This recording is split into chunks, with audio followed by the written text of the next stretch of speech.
Hi there guys, I'm Chris Bowden and you're not. And I'm Paul Kidwell. We are here today once again continuing our series on basic electronics. Okay. And you wanted to bring more stuff. Yes, I brought more stuff. Okay, so we stopped the shoot last time and after we'd made like 3 or 4 videos, and you wanted to make some more on that. Yep. And I've been mentoring a really cool kid, the Billy, in the videos. Yes. And he's learning all how to build. We're doing a different series with him on how to build a Tesla coil out of household stuff. We're going to build a basic 6-inch coil. And he's been super excited to meet you. And he's like, can I, be in on this? And I figured it might be a really cool idea to have him co-host the next electronics video. All right. Because he's getting into dealing with rectification and stuff like that. And he's asking a lot of questions at the same level of knowledge as a lot of our viewers out there. Okay. So by having Billy here, he could ask the questions and you can answer them that are more age appropriate to our viewers instead of you and I talking about stuff that we already know inside and out. Okay. All right. So I'm gonna go get Billy and you two can rock out. All right. All right. So you have fun and we'll be right back. Okay. No smoking? No problem. Volcano.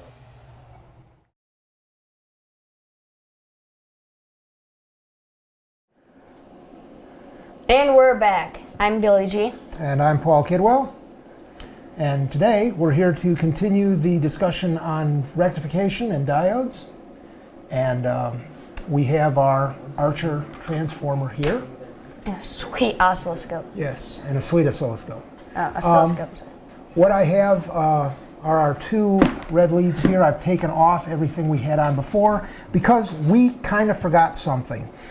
We talked about 2 different ways of doing full wave rectification on the transformer. We left out half wave rectification. So I have a single 1N4001. And what we're going to do is, let's see, I'm at 5 volts per division. I'm going to clip on here and get our waveform set up where you can see it up there better. Oh, yeah. Yeah, let's go down a little bit. It's got a cooling fan on it. Yes, it does. Sweet. All right. I'm using a variac that we'll talk about in a minute here to control my amplitude. But there's our DC voltage there. And when we... are you guys having fun over there? You ignore us! Ignore us! We're trying! There's actually pre-production happening back there. Hi there, I'm Chris. We're getting set up for your next video with the Arduino. Okay. We're doing that, and yeah, so I'm doing Arduino stuff. It's just distracting. Well, there's like Yeah, I can hear everything. we have people in the house right now. It occurred to me today. We have people in the house right now from Montreal, Detroit, Lansing, Chicago, Grand Rapids. At once, we've got the Arduino videos. We're doing stuff. It's a whole thing.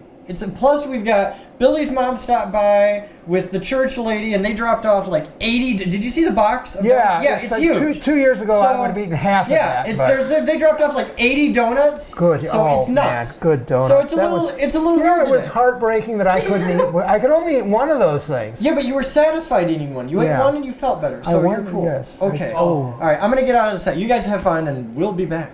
Okay. When we were doing this before, I got ground set to the midline. When we were doing full wave rectification, it was like the bottom half of the wave was getting flipped up on top, so it was bouncy on the top, and nothing went negative. Well, the simple way of rectifying something is with one diode, and this is called half wave rectification. And the reason it's called half wave rectification is because we're only going to wind up with half the wave. Oh, so it's just going to be neutral, and then it's going to go up, and then it's going to be neutral. It's not going to go down at all. Now, here we're going to clip in right now, and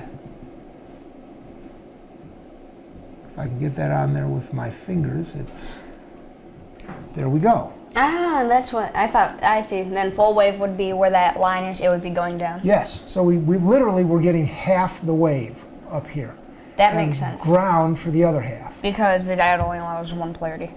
Correct. Now, I have a bunch of little things here to play with. while we're messing around We with should get a this. 555 timer hooked up. That would be cool. Now, what I have resistors, and I have all kinds of other diodes. There's a diode out of a microwave oven transformer, Let's see if we can see and that. I have some, that's like a 6 amp diode right there. This one or that one? That one is for a couple thousand volts for a microwave. This is for higher current. Yeah. And it's like, I actually have Max. a full wave bridge rectifier where it's got all 4 diodes in one package. So you'd put the AC lines, there's, And then you get your DC out on the left and right. you get the two AC ones going in on the middle, and then you get plus and minus coming out of the ends. Yeah. So all in one package. We'll play with Do that. those get warm? They do. It depends on how much current you pull through them. Because I have hooked up 120 volts into one of those. And I would And imagine it would get rather then I warm hooked it rather up quickly. to a NST that was on ballast, or that didn't have the shunts in them, and it literally about 2 seconds it caught fire. Okay, yeah, I could see that. So that's why. What I have, I also brought a bank of load resistors. And what I have here is a bunch of 20 ohm resistors, and I've tied every other one together on this side and the other poles on this side. So basically it zigzags through all the way across. So I can clip on one end and then tap off wherever I want. And these are like a 20. variac. These are 20 ohms a piece, and I think I got 10 of them. And so I can get anything from 20 to 200 just by clipping on at different points. So we'll play around with that in a minute to put a load on things.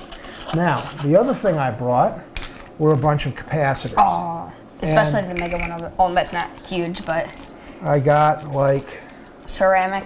I got all kinds, I got electrolytics, I got all kinds of different capacitors here. And we'll dump them out. Now, what I want to talk about a little bit here is about constructing a power supply. This thing here right now is the beginning of like a wall wart power supply, which I happen to have a couple of. Yeah, like computer power supply kind of thing. Like one of these. That's stable output. Well, it's supposed to be. We're going to play with that in a few minutes. Yeah, we have a bad one. No No. diodes that work. When you have this output set up here, which I just unclipped, the unfortunate reality is I don't have enough alligator clips to clip everything together the way I'm going to want to do it. But we're going to give it a try. I'm going to call this end down here ground. And then I'm going to take a nice large capacitor. I have a 220 microfarad 50 volts. So the voltage is well high enough, and it's a very high capacitance. So we're going to use this as a filter. It's an electrolytic, so it's got a designation for which end is negative. So that's this end down here. I will clip that to negative, and then I'm going to touch it to the positive side here. And look at our waveform on the screen up there. You can see, well, when I touch the diode, I get a sneak path through my skin of a way for current to get through. But if I just touch this to positive, you can see it filters out real nice and flat. So we've taken our half-wave rectified voltage and smoothed it out so we're getting a nice constant output. The thing about this is we don't have a load. And when on you put this a load output. on it, then it's going to cause it to go back and all crazy. It'll get ripply. Now, give me a little smaller capacitor there. Give me one of the little tiny blue plastic ones. Yeah, that guy looks good. Oh, here's an even tiny one. All right. Okay, this is a tantalum capacitor. Yeah, and this is it's crushed and broken. It's small enough that I can't even read the readings on it, but I can see which end is plus. There is one leg longer than the other. Yep. And there's a bar over on this side. So that's negative? Nope, there's a little plus at the end of the bar. Oh. So that end is plus, the short one is negative. So I'm going to clip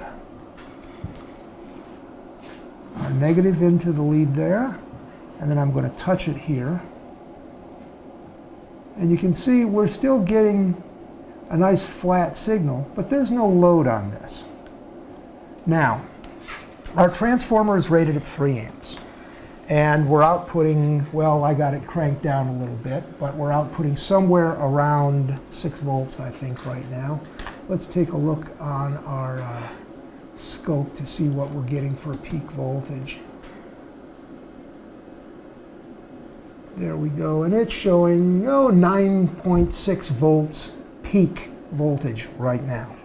So what I'm going to do is I'm going to take our little load bank, and it takes a little bit of Ohm's law to figure that out, which I'm not going to get into right now. That's a video all by itself. Probably going to be the next one, actually.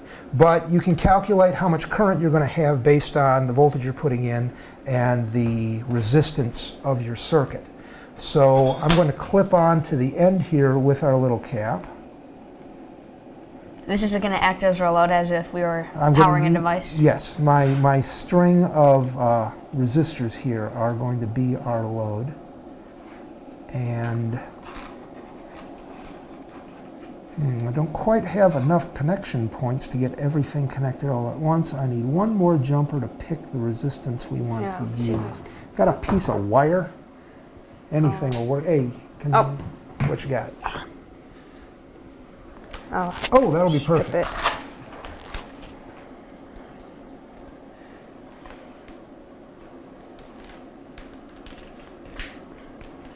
Okay, give me the other end as well, and I don't quite need that much. About half will be more than adequate. Like right here? That's beautiful. All right, now I'm going to I got to have 3 wires under this alligator clip. I got my diode output, my cap on one side. Now, there's our waveform. It's nice and flat. If I put in, I'm going to go way down at the end here, so we're going to get a fairly... Can they see that? I don't think they can, but Corey's over there. He can zoom in if he thinks we need to. Oh, wow. Just a little bit of a load is really messing with this guy. Oh. There. Okay. Dang. So our capacitance is not large enough to actively filter this, so we're getting a really ripply power supply. It's actually going all the way back down to ground. All right, so let's get a slightly larger capacitor. All right. What do you got next? Okay, That's like the next size up. This one is a 47 microfarad, 63 volt. Okay. So this is a 2235, but it doesn't say what it is exactly. It's orange. Okay, this blue one is another aluminum electrolytic. And there, you can see it's filtered more. It's not quite so ripply. All right? Mm-hmm. Now, we'll go one step more.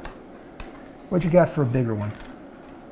This or this? This is a 270 microfarad, 16 volt. The voltage is okay, and we're substantially more on the capacitance, so that's a good thing.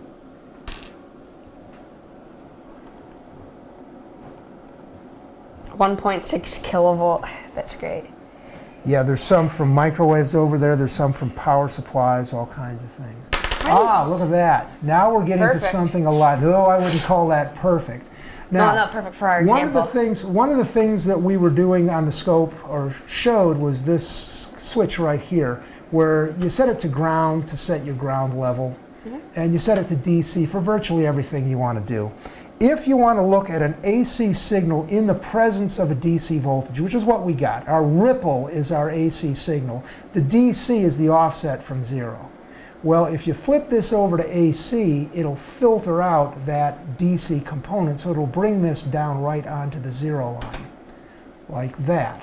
Then we can increase our voltage range and get a real good reading on how much ripple we're actually getting. And I can smooth my cursors around here. That one's right at the top, and we'll put this one right at the bottom of the wave there. So you're filtering DC into AC? I'm filtering AC into DC here. What's our reading right there now? It says 2.8 volts. 2.8 at volts. 3.05 milliseconds. Yes, 2.8 volts worth of ripple. That's a heck of a lot of ripple coming out of a power supply. What it's telling us is our capacitive filter isn't enough. It's measuring the top and the bottom. Yes, so I'm going to, now I've disconnected our load, so the ripple went away completely because now there's just the capacitor there, so our line is flat. I'm going to pull this cap out, and that's going to make a mess of our waveform there. Okay, and give me, you got a larger one? What do you want? What's that one? I don't even know what these are. 0.33 joules. Yep, this one's 1.6 I'm not certain what the, I think these are Mylar, and they're like ceramic. I've opened them. They're let's go with this. Let's go another with, electrolytic. Let's go with this. This is our big one again. We'll see what sort of filtering this will give us. These things usually, it's basically saran wrap and a ton of aluminum foil. Yes. Those. Okay. Here's our load again. Boom. Oh, now We're almost there. we're almost done. You're never going to get rid of all of it, especially with the half-wave rectification we're doing right now. So I'm going to increase our range again. Is it possible to get rid of all of it using stuff? Yes, you can get into more, Using like a battery or something? using more like regulators and things like that. Okay, there's the bottom of the peak. Where's the top? There's the top. So now we're down to 0.27 volts worth of ripple. Now we're getting into some nice, smoother power than what we had originally. Wait, so the bigger the ripple you're saying is? The bigger the ripple, the worse it is, basically. All right. You want to, especially if you're using something like electronics and whatnot, where you need a nice constant power supply, you want something with very little ripple on the output of it. Now, this is something that we constructed here on the table. And I'm going to turn the range down, and I'm going to increase the load. Now, you got that much ripple with all the resistors in this bank. I'm going to cut it in by about a third. You can see we get a little bit more ripple, and quite a bit more. The heavier load you have, the more filtering you need from your capacitor. Now, next thing I'm going to do is I'm going to disconnect all of this. And we're going to take a look at that wall wart that I just pulled up a minute ago. So I'll slide that away. And I'm going to plug this guy in. And we're going to see exactly how good a wall wart it is. Now, it says... So you can actually test to see if... We're going to test if you have like wart. a problem with something, then you can just test to see if it's actually doing it. Yes. Is your wall wart doing what it says it's doing? This thing says 9 volts at 0.2 amps, 200 milliamps. All right, right there. Yeah. So I'm going to dial our variac, because it's the only outlet we got here right now, up to show 120 volts. So we're putting in, it says input, AC input 120 volts. So You want to bring that up there? now I'm just reading it right off the meter there because it's only going to take me a second. And I got a little mark on this variac that gets me close to start with. 119.5, 190, 120. That's good enough. Close enough for what we're doing. So how come that says it's not 120? Okay, this maximum scale is 140 volt output. So if I set this to 100, that's percentage. this is percentage of 140. And they put a little mark on the top to show where 120 is about. You can see to get, with the meter I measured it, and to get it exact I had to be a little bit higher. Probably because we have not exactly 120 volts going into the house. That is correct. So, all right, now I got my wall wart. I'm going to turn the power off here so I don't short anything. And on a meter, set to DC volts. No, sorry. Not a problem. Whoa! Oh! Oh, $500 meter just hit the floor. Fortunately, it's got that impact-resistant case. Thank God. Yes. And volts. There we go. Okay, I'm going to lay it. Here, you want me to hold it? I'm going to let you hold it. My precious. Careful. Okay, and turn on. And negative, okay. The stripe is positive. And right now it's saying 15.8. Now wait a minute, this thing says it's 9 volts. Well, the issue is it's 9 volts at 200 milliamps. So you got to put a load on it to we got lower to it? have a load on it to actually see what the value really is. So I happen to know that 50 ohms is about the load we need. I did a little experimenting before. How did you discover that? Actually, I tried different loads until it was... Actually, no, you can calculate how many ohms you need to get a tenth of a... Or 200 milliamps at 9 volts gives you about 50 ohms. It's not exact, but it's close enough for the load bank I have here. So there's that. I said stripe was positive, right? I don't know. I don't remember. We'll find out.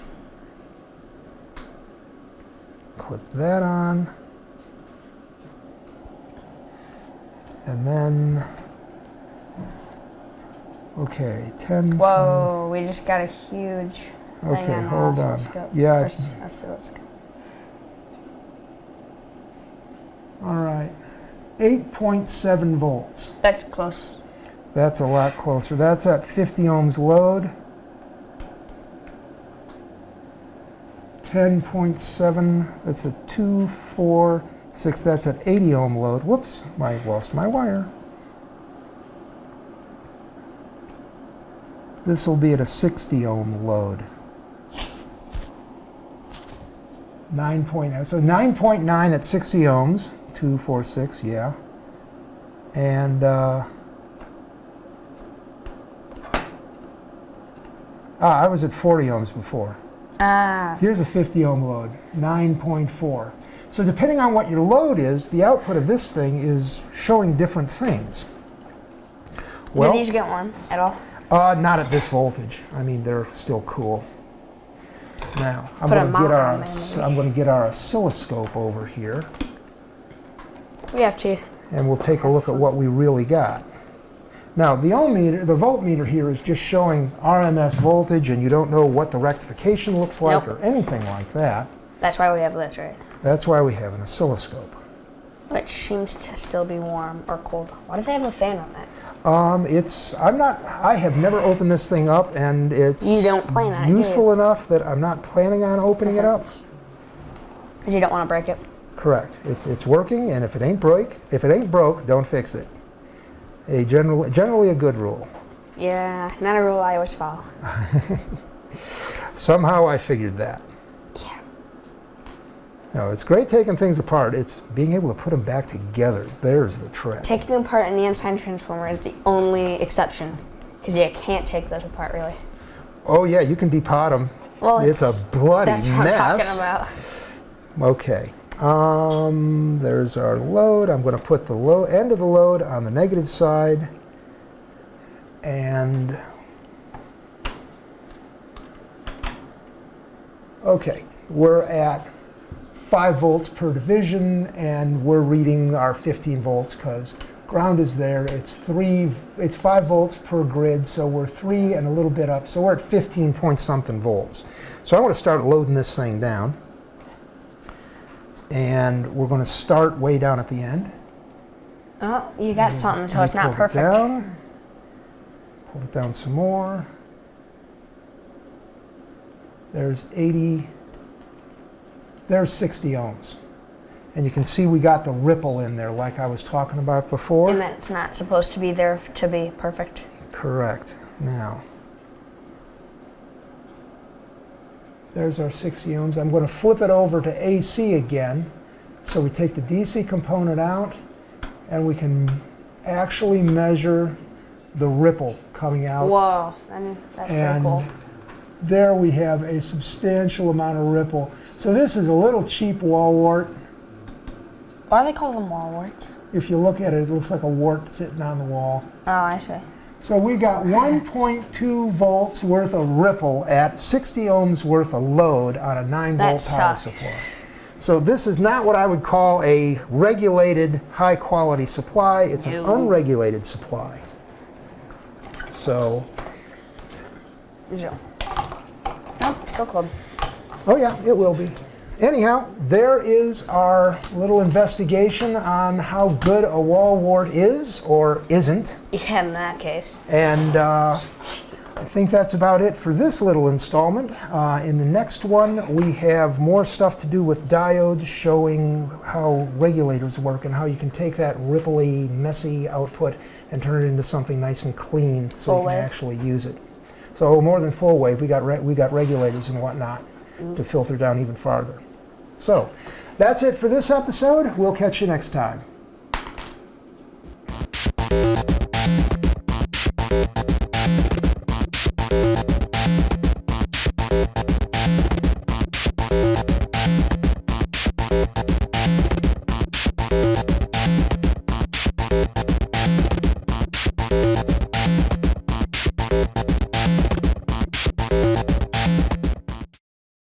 This video was made possible by a grant from the Future Girl Foundation.